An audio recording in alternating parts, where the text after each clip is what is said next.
My family usually avoids traveling, so everyone was shocked when my aunt suggested a weekend getaway to a lakeside hotel in northern Michigan. We all agreed, hoping to make some new memories together. My cousin Liam managed to book a huge suite that could somehow fit all 18 of us, which felt like a miracle given the cost. The hotel sat right on the shore, with breathtaking lake views stretching for miles, almost like the ocean. Most of us stayed in the main wing, but because of our large group, some of us were assigned rooms in a smaller annex behind the hotel, a 2-story building with guest rooms on the upper floor. My 3 cousins and I got the upstairs rooms there. At first, it didn't seem like a problem. We spent the day relaxing in the hot tub, strolling along the beach and soaking in the views. But when night fell and we finally entered the annex, a creeping unease set in. The space was outdated and poorly maintained. Carpeted bathrooms with a strong, musty odor, stained bed linens, and a door latch that barely worked. It was clear the housekeeping staff had focused on the main hotel and ignored this wing. My cousins were grossed out and refused to sleep on the beds unless we washed the sheets ourselves, so I suggested doing laundry. The machines were tiny, only capable of washing 1 set at a time, which meant we'd be up very late. While waiting for the first load, my cousin Sophia complained about how unlucky we were to get stuck in this part of the hotel. As she spoke, a strange, uneasy feeling crept over me, a rare instinct I've had before, the kind that usually precedes something bad. I told my cousins to stay alert, and they agreed, especially since we'd all experienced a break-in back home in Detroit. Around midnight, the laundry bell chimed. I went downstairs alone to move the clothes into the dryer and brought up the freshly cleaned sheets. When my cousins saw how clean they were, they wanted their bedding washed as well. I kept going back and forth, finishing around 2:37 a.m. Exhausted, we finally made the beds. My cousin Emily insisted on leaving the light on, and while everyone else fell asleep quickly, I stayed up on my phone doing some schoolwork, ears straining for any sound. I've always been a light sleeper, and that night my awareness was sharper than ever. Then around 3:00 a.m., a loud bang rattled the annex door, like someone had thrown themselves against it. I sat up, heart racing, but my cousins didn't stir. I tried convincing myself it was just the wind, though the impact was far too strong. I stayed still, hoping it would stop. But moments later, it happened again, another deafening crash, this time making the whole building tremble. I was now fully awake, watching the lamp-lit room while my cousins continued to sleep. No animal or gust of wind could have caused that. 20 minutes later, the third crash hit. The building shook violently again, and 2 of my cousins bolted upright. I asked if they heard that, already knowing the answer. Emily asked what it was, and I whispered, "I don't know, but this is the 3rd time it's happened. None of us think the wind could cause this." Emily suggested texting our mom, my aunt, which we did. By 4:11 a.m., she responded, realizing something serious must be happening.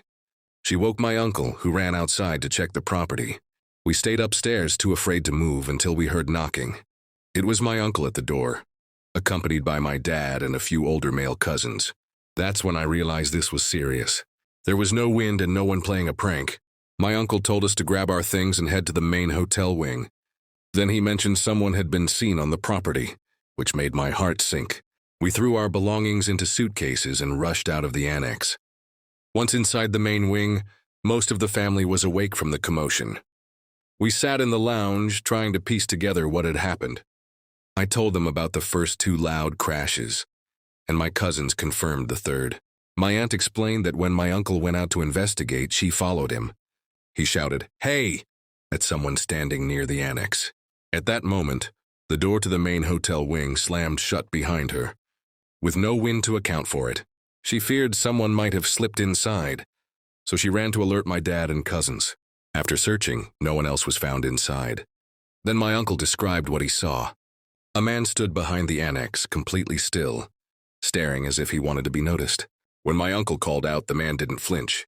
He simply walked away and vanished, not into shadows, but seemingly into thin air. My uncle is a serious, logical man who doesn't make up stories, which made the sight even more terrifying. My brothers noticed 2 jester cards had been left, one in the main wing and one in the annex. The one in the annex was twisted and demonic in appearance, One cousin pointed out that jesters symbolize mockery, and the loud crashes had occurred around 3 a.m., the so-called devil's hour. It felt like we were being taunted. My uncle had even checked for footprints but found only his and my cousin's, not the man's. Another cousin drove down the hotel access road during the incident to see if anyone had fled. But no one was found. That day, no one returned to the annex. We crammed into the main wing. Floors, couches, any available space. My mom gave up her bed so we could sleep more comfortably. On the second night, she slept on a couch near the large windows and woke around 4 a.m. to footsteps on the porch. She didn't dare open her eyes, afraid of what she might see. Then she heard someone rattling the basement door, which had a weak lock. My brothers and male cousins were sleeping down there. The door shook as though someone was trying to break in. My mom rushed to the basement entrance, but by the time she got there, no one was present and all the boys remained asleep. That was our last night.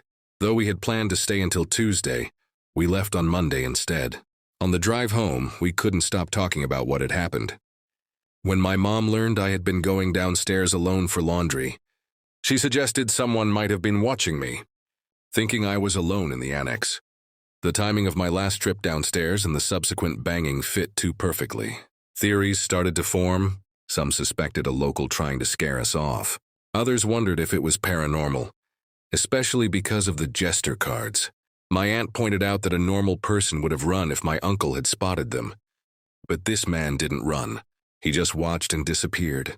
We contacted the hotel manager, who said she would review footage from the security camera above the annex door. But we never heard back. It made us wonder, did she know the man? Was it someone from the hotel staff? When we first arrived, my sister and cousin had walked along the shore and passed a woman in the nearby hotel. She stared coldly, with no greeting, just a blank, unfriendly look. The hotel was in a remote location, and while we understood how constant guests might annoy locals, we had been respectful. We didn't deserve what happened. This was our first family trip, and hopefully not our last, even after everything we went through. If you think this story was unsettling, wait until you hear about the hotel, filled with mirrors, where guests swore the reflections weren't their own. That one will chill you even deeper. Subscribe to watch it next, if you dare.